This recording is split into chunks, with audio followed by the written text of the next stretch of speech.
One man spent somewhere close to a century building a boat on dry land for a storm no one else believed was coming. His neighbors watched him do it.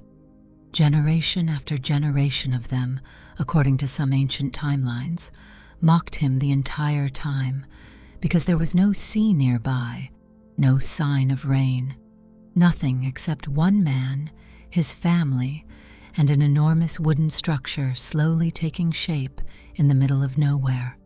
And then one day, the sky simply didn't stop. This is the story of Noah.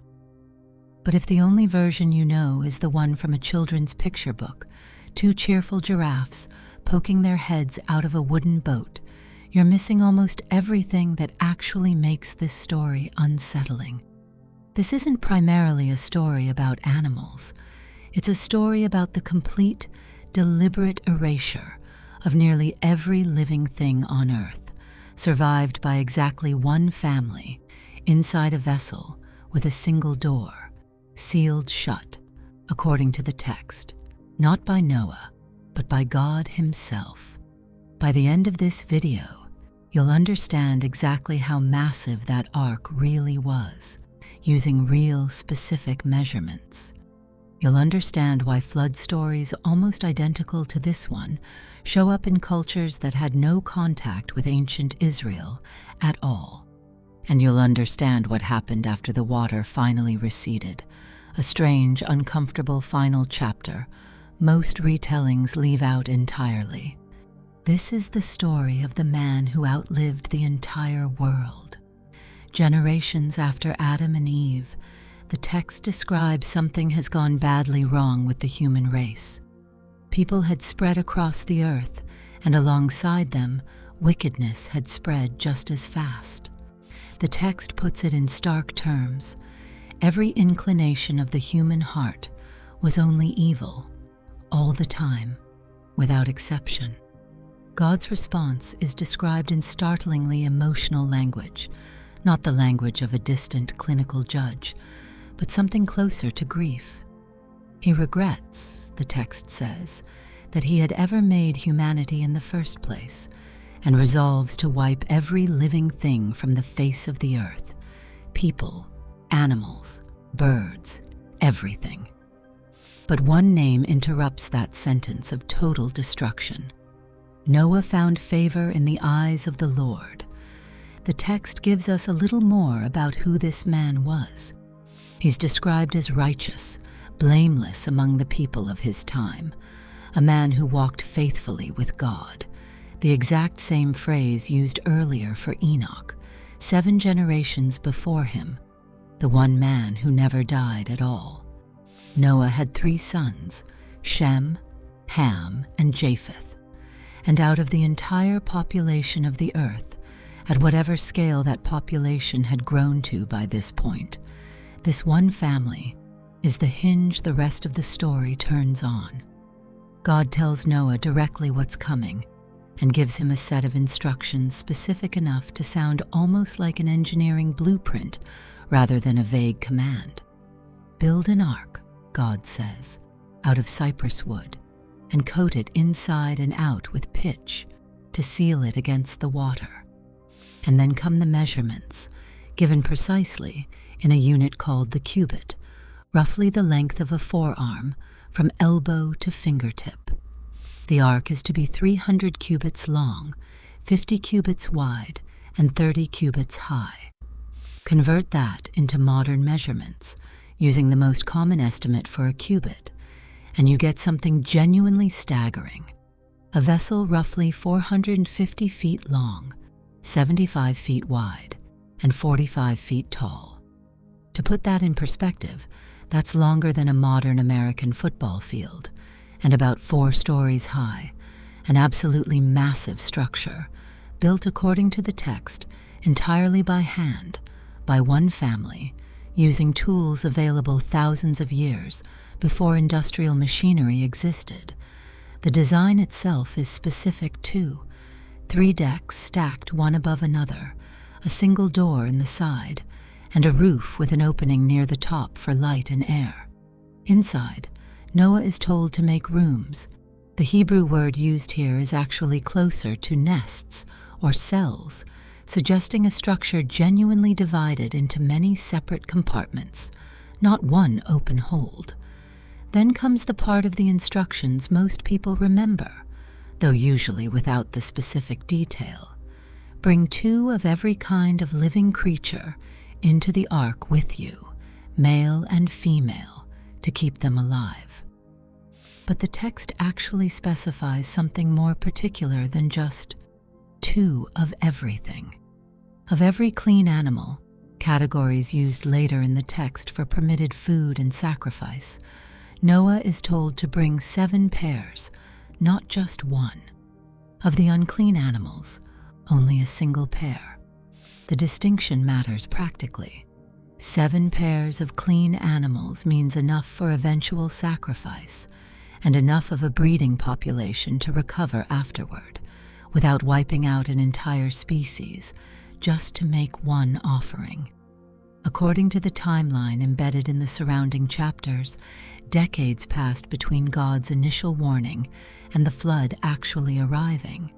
Some traditional readings put the span at around 120 years. That's the length of time the text implies Noah spent building, gathering supplies, and, according to later Jewish and Christian tradition, though not stated explicitly in Genesis itself, warning his neighbors about what was coming, entirely unsuccessfully. Then comes the day itself. The animals arrive at the ark in pairs, exactly as promised, along with Noah, his wife, his 3 sons, and their wives. 8 people total, according to the text, entering the vessel together. And then a single sentence appears in the middle of the narrative that's easy to skip past, but carries enormous weight. Then the Lord shut him in. Not Noah closing the door behind his own family. God himself sealing the entrance from the outside, ending any possibility of anyone else joining them, or anyone inside changing their mind and leaving. 7 days later, according to the text, the flood begins, and the description of exactly how is worth pausing on, because it isn't simply, "It rained a lot." The language used is far more dramatic. All the springs of the great deep burst forth, and the floodgates of the heavens were opened. 2 separate sources of water, one from below and one from above, converging on the earth simultaneously. Rain falls for 40 days and 40 nights, and the water keeps rising for 150 days total before it even begins to recede. The scale described is total. Every high mountain under the entire sky is covered. Every living thing that breathed air on dry land, people, livestock, wild animals, birds, everything, is wiped out. The text repeats this point with almost insistent redundancy, as if making absolutely certain the reader doesn't miss the scale of it. Only Noah was left, and those with him in the ark. Here's something worth understanding before the story continues, because it dramatically changes how you might read everything that comes next. The biblical flood narrative isn't an isolated story. Something remarkably similar to it shows up independently in cultures scattered across the ancient world, many of which had no direct contact with ancient Israel at all. The most famous parallel comes from ancient Mesopotamia, in the Epic of Gilgamesh, one of the oldest surviving pieces of literature in human history, written down centuries before most scholars date the book of Genesis.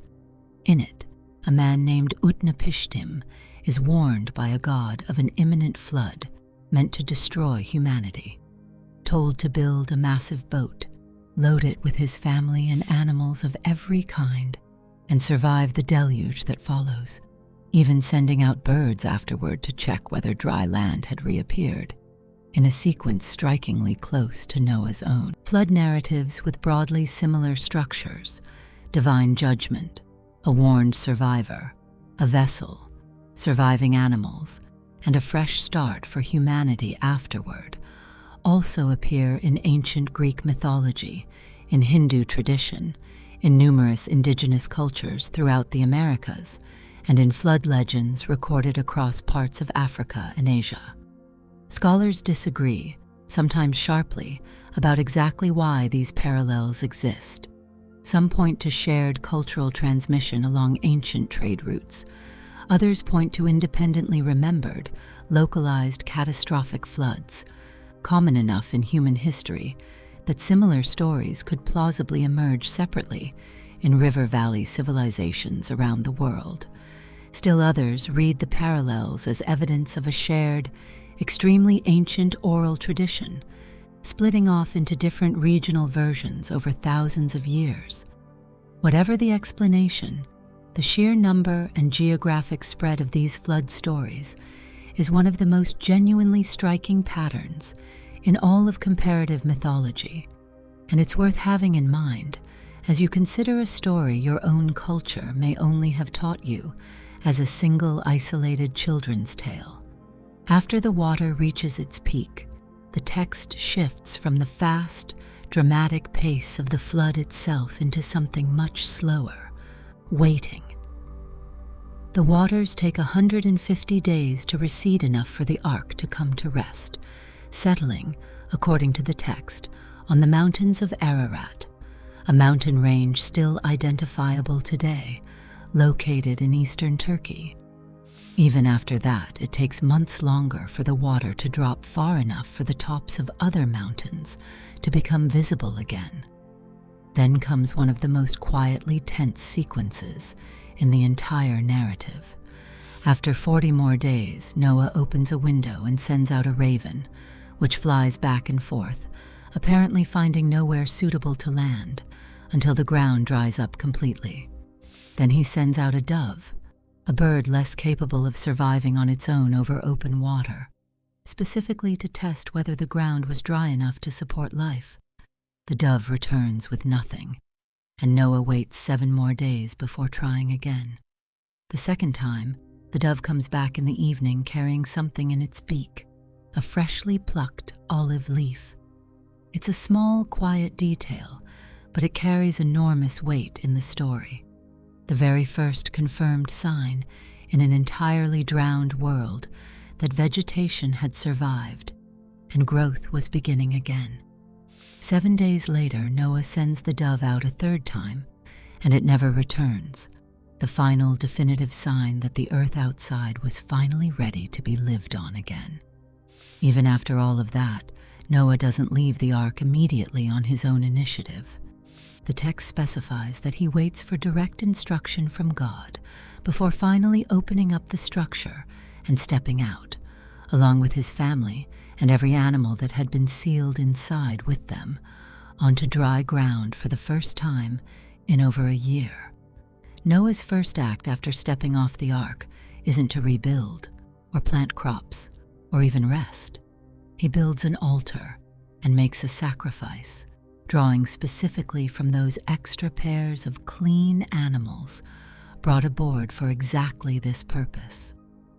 God's response is a promise that reshapes the rest of the biblical narrative going forward. Never again will he destroy all life with a flood. As a visible sign of that covenant, a bow is set in the clouds, the rainbow, transformed in this text from a simple weather phenomenon into a permanent, physical reminder of a promise never to repeat this specific act of judgment.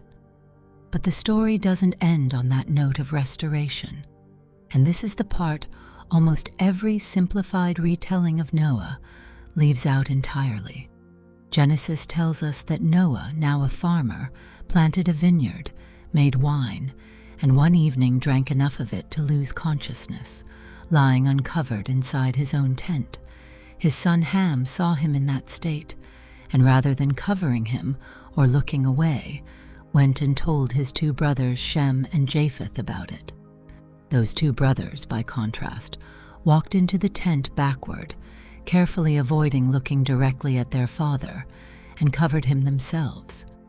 When Noah woke and learned what had happened, his response is severe, and directed in an unexpected place. Rather than cursing Ham directly, he curses Ham's son, Canaan, condemning his line to servitude under his brother's descendants. It's one of the most debated, uncomfortable passages associated with this entire story. A harsh, generational judgment delivered within what may have been mere days of Noah's family, surviving the total destruction of the rest of humanity. Read the two halves of this final chapter side by side, and something becomes hard to miss.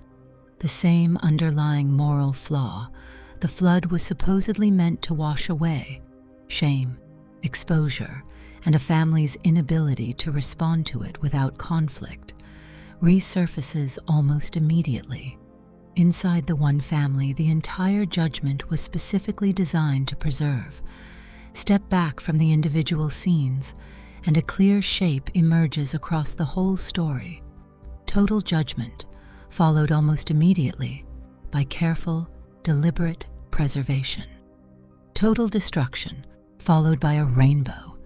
And then, almost jarringly fast, evidence that the underlying human condition the flood was supposedly meant to correct hadn't actually been resolved at all. It simply survived the water, right alongside Noah's family. That pattern, catastrophic judgment paired with persistent human flaw, echoes forward through the rest of Genesis, and arguably through much of the rest of the Bible as a whole. The flood doesn't function, in this text, as a permanent fix for humanity's underlying problem. It functions as a reset, a second chance, immediately followed by exactly the kind of small, human failure the story has been building toward from the very beginning of Genesis. And that global pattern of flood stories told independently across so many different disconnected ancient cultures adds another layer entirely. Whatever specific event or events ancient memory is preserving here, it's a story humanity, across dozens of civilizations, apparently felt was worth telling and retelling, a shared ancient warning about judgment, survival, and the fragile, imperfect nature of whatever comes after. That's the story of Noah, not simply two of every animal on a boat, but a man who built something enormous no one believed he'd need, survived the total unmaking of the world around him, and stepped back out into a fresh start that almost immediately revealed humanity's oldest flaws hadn't gone anywhere at all. If you want the next video to dig into the Tower of Babel, built by Noah's own descendants just a few generations later, let me know in the comments. And subscribe if this is the kind of story you want more of.